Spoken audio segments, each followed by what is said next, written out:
You say that I'm psychotic, but then you like it like that.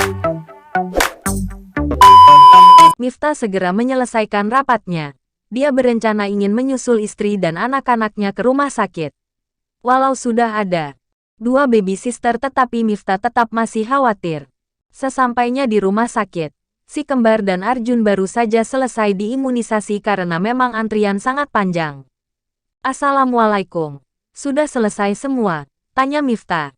Waalaikumsalam. Sudah. Kamu kok datang kemari sih mas? Bukannya ada rapat penting? Tanya Safira balik. Setelah selesai aku langsung kemari. Balas Miftah.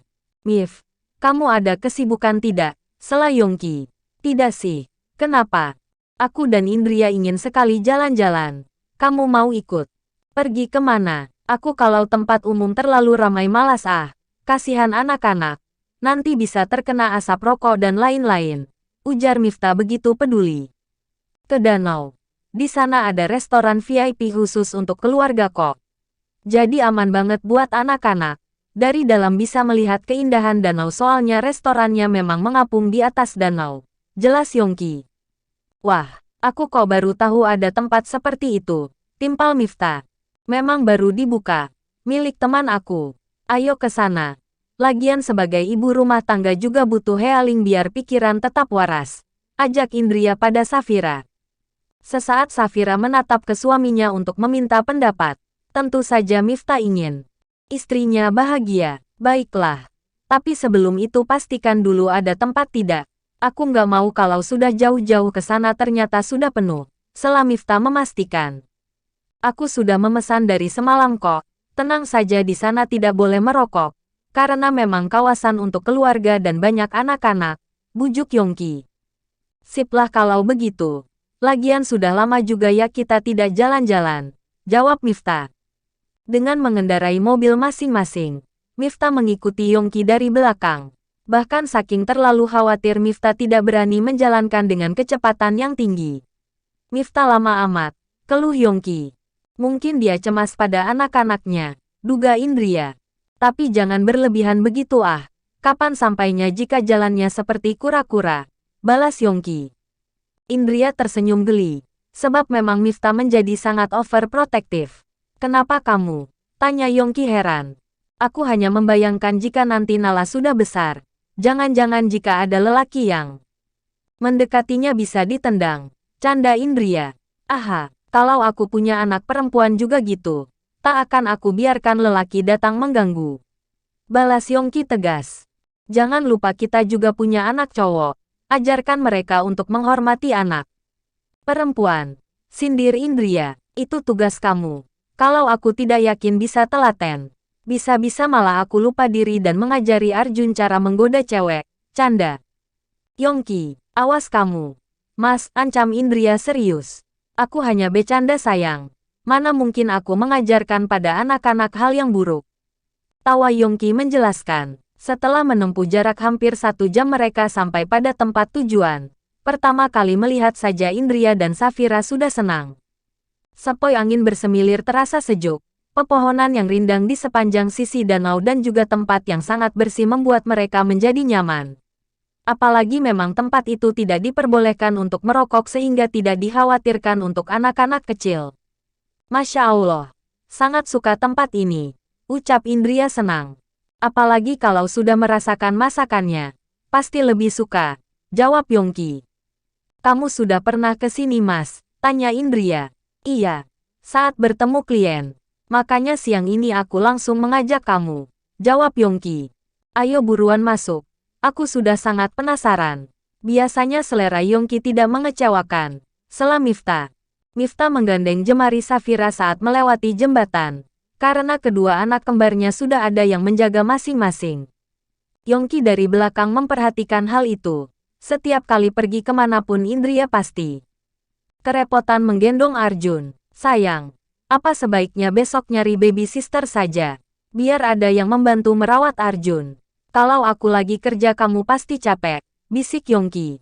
Tidak usah mas, aku bisa. Lagian merawat anak aku tidak merasa lelah tetapi malah bahagia. Tolak Indria secara lembut.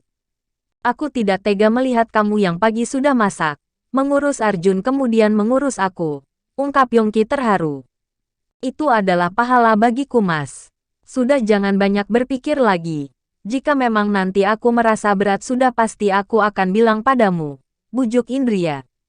Yongki merasa salut. Indria adalah anak orang kaya bahkan memiliki warisan melimpah. Tetapi sikapnya sederhana dan juga mandiri. Mas, kenapa masih bengong aja sih? Tegur Indria. Lihatlah Miftah. Dia malah menyewa 2 baby sister sekaligus. Nanti orang mengira aku tidak mampu. Ucap Yongki. Kan anak Miftah memang ada 2. Lagian Safira masih terlalu muda untuk mengerti mengenai mengasuh bayi. Jangan lupa dia itu baru lulusan SMA setahun yang lalu. Sedangkan aku sudah usia matang. Terang Indria sabar menjelaskan. Tapi Mifa dan Safira jadi punya lebih banyak waktu berduaan kalau ada yang menjaga anak mereka. Gumam Yongki. Jadi ini ya alasan yang sesungguhnya. Kamu mesum. Mas, tuduh Indria. Astagfirullah. Mesum bagaimana? Berduaan memangnya harus melakukan hubungan badan. Kamu deh yang mesum. Maksud aku berduaan dalam arti sekedar ngopi berduaan. Ngobrol santai tanpa cemas anak nangis karena sudah ada yang menjaga. Sergah Yongki. Indria melirik ke arah lain. Memang sangat memalukan karena dalam pikirannya adalah hal-hal yang intim. Yongki, kita ke ruangan yang mana? Tanya Miftah dengan suara agak keras sebab sudah di depan. Paling ujung. Jawab Yongki. Ayo mas kita susul mereka. Ajak Indria. Yongki merangkul bahu istrinya lembut. Dengan senyuman yang menawan terus memandang Arjun dan istrinya. Panas tidak? Biasanya kalau setelah imunisasi panas. Tanya Yongki perhatian. Kali ini tidak menimbulkan panas. Jadi insya Allah nanti malam Arjun tidak akan rewel. Jawab Indria yakin. Sesampainya di dalam ruangan restoran. Mereka memesan makanan yang banyak. Apalagi, untuk Safira dan Indria memang tengah dalam fase nafsu makan naik drastis. Ketiga anak bayi itu masih tertidur nyenyak, makanya Miftah mempersilahkan kedua baby sister untuk ikut makan bersama sekalian. Yongki dan Miftah sudah selesai makan duluan. Mereka berdua duduk lesehan di sebelah jendela sambil menatap pemandangan luar. Sungguh indah. Pintar sekali temanmu bisa memiliki ide seperti ini, ujar Miftah. Iya. Dia tadinya bekerja sebagai CEO di perusahaan besar. Tetapi karena lelah dengan kesibukan, dia memilih membuka usaha baru. Dan bersantai. Jawab Yongki. Siapa sih teman kamu? Tanya Miftah. Aku kasih tahu kamu juga tidak akan tahu. Balas Yongki tertawa mengejek. Ah kamu. Sudah tua begini masih saja suka membuat orang lain kesal. Cetus Miftah. Usia kita belum ada 30 tahun. Tapi kenapa sudah merasa tua ya? Atau karena sudah memiliki anak, ucap Yongki. Iya, apalagi aku yang sudah ada anak 2. Aku kadang setiap malam sering berpikir bagaimana mereka setelah besar. Astaga, aku tahu bagaimana perasaan mereka. Jawab Miftah serius. Apalagi aku. Tapi aku berharap bisa menjadi orang tua yang bijaksana. Timpal Yongki penuh harap. Anak kita hanya terpaut beberapa bulan saja. Mungkin mereka nanti malah bisa menjadi sekelas. Ujar Miftah berandai. Sudah jelas itu. Semoga saja mereka bisa menjadi sahabat yang baik. Balas Yongki.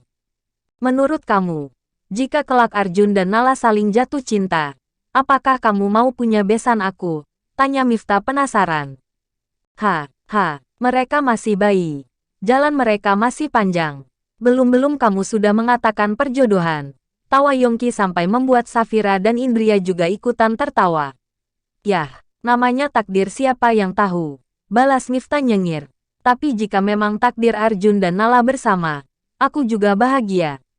Kita berdua sudah tahu baik buruknya kita, sehingga kita bisa sama-sama menerima mereka seperti anak sendiri. Jawab Yongki.